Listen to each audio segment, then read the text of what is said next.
Buongiorno, benvenuti alla TG Sicilia. Le principali notizie.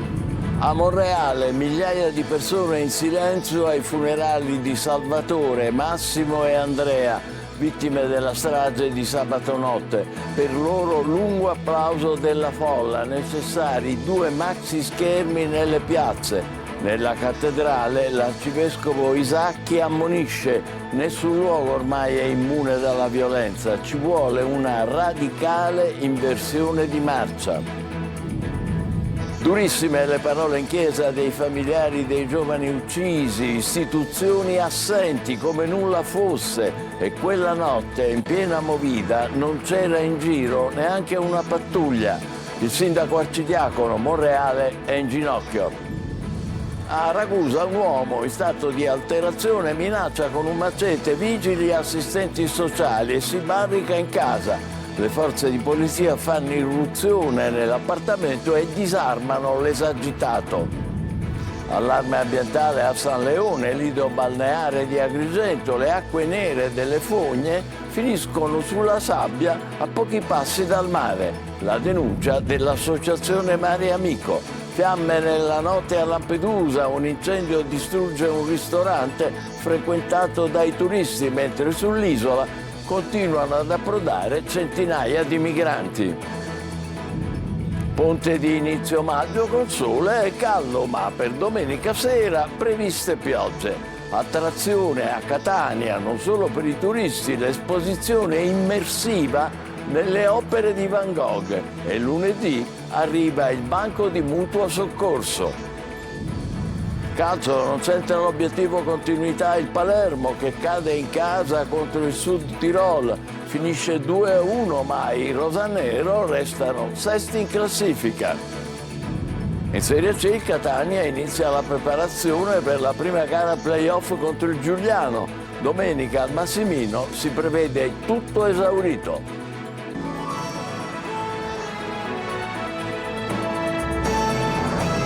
Bentrovati, l'ultimo saluto a Salvatore Turdo, Andrea Miceli, Massimo Pirozzo, piazza gremita a Monreale, rabbia e commozione. Adesso chiediamo giustizia, dice Monsignor Isacchi, che ha celebrato la funzione. Da Monreale, Marco Gullà. Le bare di Salvatore, Davide e Massimo escono tra gli applausi, le lacrime di amici e parenti, ma anche di tantissimi cittadini monrealesi. In migliaia al Duomo assistono in silenzio durante la celebrazione di Monsignor Gualtiero Isacchi. C'è rabbia. Uno striscione campeggia dinanzi alla cattedrale, che oggi doveva invece suonare a festa per il Santissimo Crocifisso. Basta con Gomorra e mare fuori, qui si muore davvero.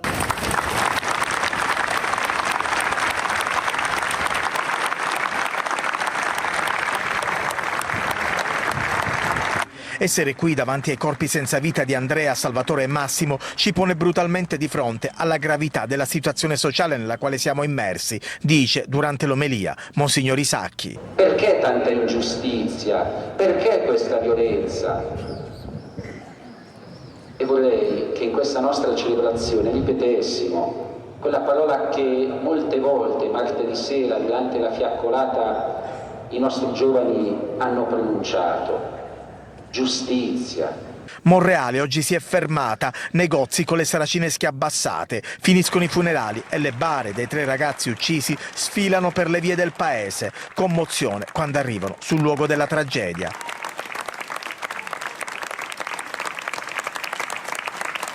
Sul fronte giudiziario, secondo le ricostruzioni degli inquirenti, Calvaruso avrebbe agito insieme ad almeno 2 complici. Uno di loro sarebbe stato alla guida di una moto BMW GS nera, modello vecchio, e viene descritto da più testimoni come alto circa 1,90 m, con barba scura e folta. Entrambi, conducente e passeggero, avrebbero indossato il casco durante l'agguato. Uno di loro avrebbe detto di non sparare in aria, ma sulla folla.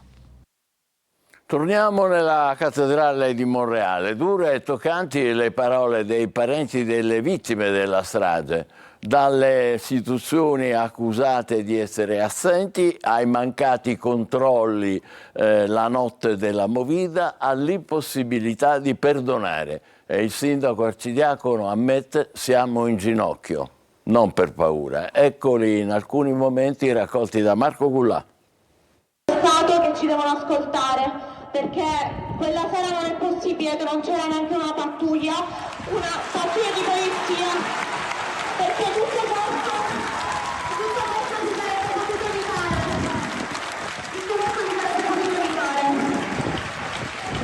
Chiedo veramente, come è stato detto, alle istituzioni, quelli che ci comandano dall'alto, che non ho sentito soprattutto una vicinanza, niente, come se è tutto normale. È tutto normale per loro in Italia, tutto normale. Il fatto del perdono, che poco fa si parlava di perdonare. Ma come si può perdonare questa cosa? Io vorrei capire chi è che perdona. Non deve neanche Dio perdona questo. E se oggi Monreale è in ginocchio, non è per paura, ma è per commemorare questi splendidi ragazzi, è per commemorare il coraggio che hanno avuto. E adesso passiamo alle altre notizie. Ragusa si barrica in casa e aggredisce a colpi di mannaia gli assistenti sociali e i vigili intervenuti per aiutarlo. Momenti di panico ieri in centro storico. Veronica Barbarino. Si è barricato in casa armato di una grossa mannaia, minacciando chiunque si avvicinasse. Accade in centro storico a Ragusa, dove un uomo di 42 anni togolese, assistito dal servizio sociale, in evidente stato di alterazione psicofisica, ha aggredito assistenti sociali e vigili urbani intervenuti per assisterlo. L'uomo, che vive solo, lontano dalla famiglia e con qualche problema di salute, era stato sfrattato dall'appartamento al piano terra di via Giambattista di Erna. Completamente fuori controllo, urlando, ha impugnato un macete, impedendo qualunque tentativo di approccio. A rendere la situazione ancora più critica la presenza nell'appartamento di 3 bombole di gas. Sul posto quindi sono accorsi carabinieri, polizia di Stato, vigili del fuoco e personale del 118. Con equipaggiamento antisommosse e manovre coordinate, le forze dell'ordine hanno fatto irruzione nell'abitazione da più parti d'accesso. Bloccato e immobilizzato, il 42enne è stato trasportato in ospedale per accertamenti. Angoscia e preoccupazione, soprattutto per chi lì ci vive con dei bambini. Non è il primo giorno che vengono carabinieri e ambulanze. Io abito qua con le bambine, giustamente abbiamo avuto anche paura di questo, perché il primo giorno no, prendete il coltello, cioè ci siamo anche spaventati, giustamente, come è giusto. Abbiamo sentito più che visto. Nei confronti dell'uomo è scattato il deferimento all'autorità giudiziaria eblea per i reati di violenza e minaccia nei confronti di pubblici ufficiali. Da Ragusa ad Agrigento, dove la Guardia di Finanza ha sequestrato beni per 1,5 milioni di euro e denunciato 6 persone della stessa famiglia per frode sui fondi europei destinati allo sviluppo rurale, con fatturazioni false per investimenti fittizi in edilizia. 3 società avevano ottenuto finanziamenti a fondo perduto. Ancora fogna in spiaggia, a San Leone, lido balneare di Agrigento, è allarme. Le acque nere finiscono sulla sabbia a pochi passi dal mare. La denuncia dell'associazione Mare Amico. Davide Sardo. È uno spettacolo indegno quello che si ripete da giorni sulla spiaggia delle Dune a San Leone ad Agrigento. Acque nere che fuoriescono indisturbate sulla sabbia a pochi passi dal mare, proprio mentre la stagione balneare è alle porte. A denunciare con forza quanto sta accadendo è Mare Amico. Il responsabile dell'associazione ambientalista Claudio Lombardo spiega di aver allertato tutti gli enti competenti. Anche quest'anno assistiamo al solito sversamento fognario che attraverso il vallone Canne nella zona delle Dune di San Leone fa arrivare le acque fetide in mare.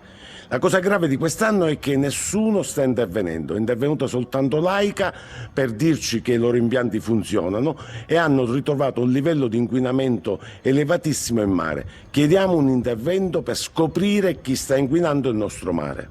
Un quadro sconcertante che lascia l'amaro in bocca. Intanto sulla spiaggia delle Dune la fogna continua a scorrere sotto gli occhi increduli di cittadini e turisti e il mare ancora una volta resta vittima dell'inerzia. Fiamme nella notte a Lampedusa, un incendio ha distrutto un ristorante, mentre sull'isola continuano ad approdare centinaia di migranti. Nell'hotspot in questo momento sono ormai in 1000. Davide Sardo. Un violento incendio ha distrutto parte del ristorante Tunez affacciato sulla suggestiva scogliera di Cala Croce a Lampedusa. Le fiamme alimentate alla struttura in legno si sono propagate rapidamente, rendendo necessario l'immediato intervento dei vigili del fuoco. I pompieri giunti sul posto in pochi minuti sono riusciti a domare l'incendio prima che potesse estendersi ad altre aree limitrofe. Tempestiva anche la messa in sicurezza di una bombola del gas prelevata e allontanata per evitare il peggio. Secondo una prima ricostruzione, l'origine del rogo potrebbe essere accidentale. A prendere fuoco con ogni probabilità sarebbe stata la cucina del locale. Sull'episodio indagano i carabinieri della Tenenza di Lampedusa che hanno avviato accertamenti più approfonditi per chiarire ogni dettaglio. Un duro colpo per uno dei locali simbolo della movida estiva dell'isola proprio a ridosso della stagione turistica. E nel frattempo, nuova ondata di sbarchi a Lampedusa. In 10 ore approdati 670 migranti su barconi partiti dalla Libia. Un altro gruppo salpato dalla Tunisia è arrivato autonomamente. L'hotspot al collasso con 765 presenze. Alarm Phone lancia l'allarme. 25 persone in pericolo su un gommone alla deriva a sud dell'isola. Voltiamo pagina, bel tempo e sole pieno per il primo ponte di maggio, che ha favorito l'arrivo di numerosissimi turisti in Sicilia. Sino a domenica condizioni quasi estive, solo nei prossimi giorni della settimana. Forse già da domenica si potrà verificare qualche annuvolamento con piogge. Francesco Triolo. Il mese di maggio ha portato un primo vero anticipo di estate. Dopo un aprile piuttosto instabile, il mese appena entrato si caratterizza per un ponte lungo all'insegna del bel tempo, frutto questo anche di un campo di alte pressioni che abbraccia la regione. Tanto sole e peculiarità di questi giorni in Sicilia, un clima mite di giorno con massime anche oltre 25 gradi fino a domenica, poi un po' di instabilità pomeridiana, ma solo sulle aree interne e in particolare sul versante tirrenico e quello nord-occidentale dove si attenuerà l'alta pressione, una condizione che continuerà in linea generale anche per tutta la prossima settimana, anche se non sono esclusi occasionali locali temporali, soprattutto nella notte tra lunedì e martedì. Ma intanto possiamo goderci questi giorni di sole e temperature che favoriscono gite fuori porto e vacanze per chi ha optato per la Sicilia durante l'allettante ponte del 1° maggio. A Messina non si registrano nella giornata di oggi code agli imbarcaderi che sono attese per il pomeriggio e la serata di domenica. Oggi in porto non c'erano nemmeno navi da crociera e quindi la città è sembrata più tranquilla del solito. Catania o il peso della responsabilità. Si presenta così il nuovo comandante della Polizia Municipale, lo ascolteremo tra poco. Intanto il sindaco trentino annuncia la svolta. Attenzione, da lunedì 12 scattano le ganasce per contrastare la sosta selvaggia. Tonino De Mana. Una camminata simbolica in via Etnea. Il sindaco di Catania Trantino al centro, il nuovo comandante della Polizia Municipale Diego Peruga e il suo vice Stefano Blasco ai lati. Inizia così il nuovo corso di una città chiamata a voltare pagina alle voci sicurezza, decoro, ordine e rispetto delle regole. Per farlo serviranno anche maniere forti, ovvero l'introduzione delle ganasce per debellare la sosta selvaggia. Lo ha detto senza mezzi termini Trantino, che ha anche annunciato il progetto di una metropolitana leggera per collegare Catania all'Interland Etneo. Ora tutti sono chiamati a fare la propria parte. Questa Catania non può sostenere il modello di sviluppo improntato ai comportamenti del passato. È una città che vive nel caos, che è ultima nelle classifiche ambientali. Dobbiamo allora provare a invertire la rotta. Conclusa l'era Sorbino, Catania riparte dai nuovi vertici della Polizia Municipale. Vogliamo essere prossimi alla città di Catania, cioè essere presenti nelle strade, nei parchi, negli incroci, nei semafori. Quando si fa una sanzione, questo è lo strumento principale per fare la prevenzione. Arriveranno tantissimi vigili e a questo punto non ci sono più alibi, servono più controlli. Ed è quello che vogliamo fare. Lei arriva da Caltanissetta, si Paracadute è una città diversa, le tremano le gambe. Ho il peso della responsabilità di un ambiente sicuramente complesso e difficile, però vi garantisco che c'è grande determinazione e grande voglia di fare bene. Fondamentale anche l'apporto del suo vice, Stefano Blasco. Sarà proprio questo il compito, trovare nuove motivazioni al personale anziano e soprattutto dare a loro il piacere di motivare i giovani. Nella città per la città, questo è lo slogan di presentazione, dove prevenzione e repressione dovranno essere l'antitesi per il riscatto di Catania. Arte nel cuore di Catania, una mostra che fa fare un viaggio nel tempo, nello spazio e nelle opere di Van Gogh, che prendono vita grazie alla tecnologia, un'esperienza immersiva, molto rara, perfetta per chi in questi giorni festivi si gode la città da turista. Eva Spampinato. Immersi nelle opere di Vincent van Gogh, nel suo tormento, nel suo genio creativo, fin dentro il mondo e le ambientazioni che lui vedeva con gli occhi e viveva con il corpo prima di riportarle nelle sue iconiche tele.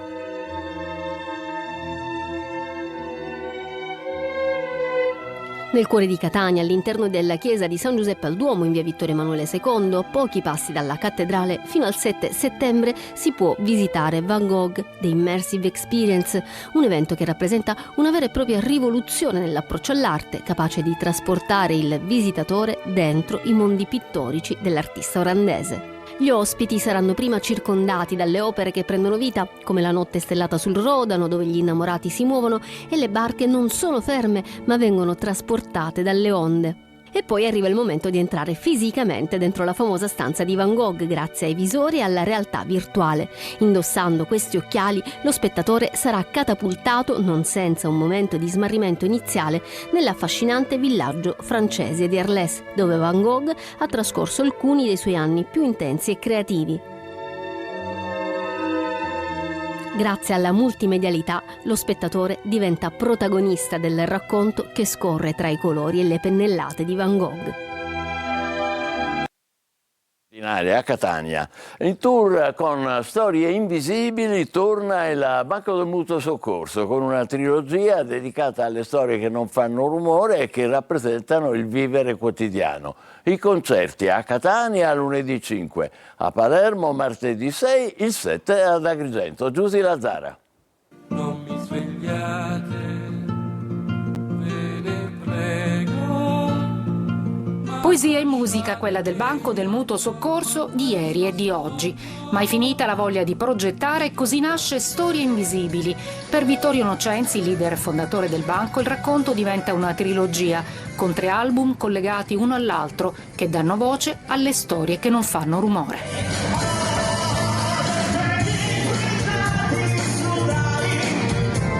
Nei testi delle canzoni ci sono uomini reali fotografati in momenti delle loro vite, nelle loro vicende personali o all'interno di periodi storici, per poter parlare di tutti noi e dei nostri tempi.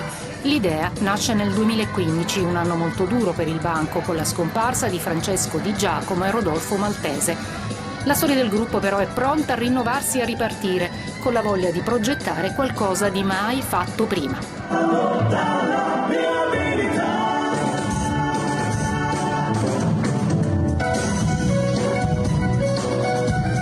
I concerti il 5 maggio a Catania al Teatro BC, il 6 maggio a Palermo al Teatro Massimo, il 7 maggio ad Agrigento al Pala Congressi.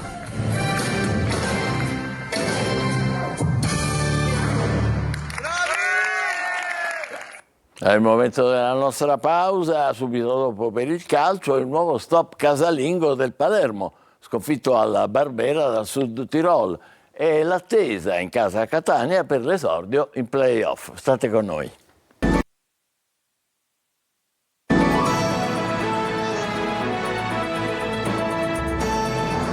Calcio KO inatteso per il Palermo che al Barbera cade dinanzi al Sud Tirol, rosanero in vantaggio nel primo tempo, poi la rimonta della squadra di Castori. Marco Gullà.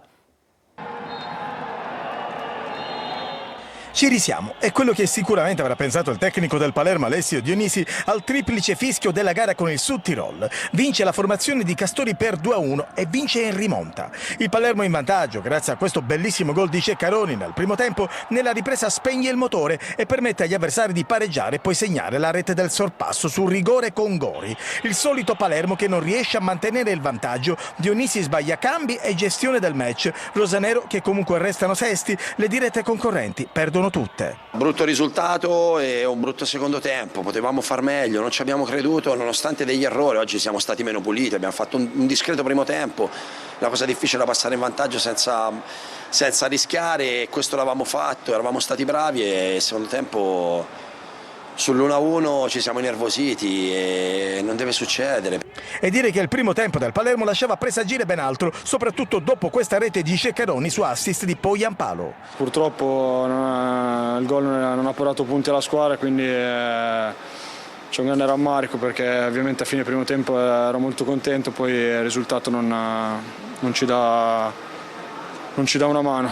Rosanero già a lavoro, domenica al Manuzzi c'è la sfida contro il Cesena.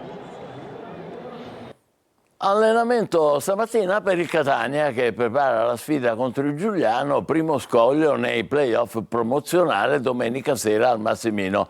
Procede a buon ritmo la prevendita dei biglietti, poche disponibilità in curva. Francesco Triolo. È un nuovo campionato, la fase dei playoff, il Catania lo sa bene, occorrerà avere la mentalità giusta per giocarsi fino in fondo le proprie carte. I rossazzurri sono considerati da tutti una delle mine vaganti della seconda fase. Si parte domenica sera alle 20 con il Giuliano al Massimino, primo scoglio dell'avventura playoff. Di fronte il Catania avrà una squadra che, pur calando nella parte finale della stagione regolare, ha sempre espresso però buoni numeri, mettendo a segno 51 gol, quarto miglior attacco del girone, dopo Potenza, Avellino e Crotone, ma anche subito tanto, 54 reti, peggio ha fatto solo il Latina. I rossazzurri arrivano sicuramente meglio alla sfida di domenica sera, ma nei playoff si sa tutto si azzera. Toscano ormai da un paio di partite ha trovato una certa quadratura del cerchio e quindi non dovrebbe esserci motivo di cambiare proprio all'esordio nei playoff. Celli a sinistra, Inglese davanti con Jimenez e Lunetta dietro. Su questo l'allenatore rossazzurro ha lavorato sino a questa mattina. Dalla seduta di rifinitura e dalle parole in conferenza stampa del tecnico si potrà cercare di carpire qualcosa in più, come anche le sensazioni e l'atmosfera nello spogliatoio. Sul fronte tifosi c'è da registrare come dopo la fase di prelazione per gli abbonati sia partita la vendita libera. Si registrano poche disponibilità in curva nord e curva sud, che dovrebbero quindi presentare il tutto esaurito, mentre per gli altri settori ancora c'è un buon numero di biglietti a disposizione per chi magari non è in città in questi giorni e li acquisterà proprio nell'imminenza della gara. Noi ci fermiamo qui, l'appuntamento per la prossima edizione per le 20, grazie, buon pomeriggio.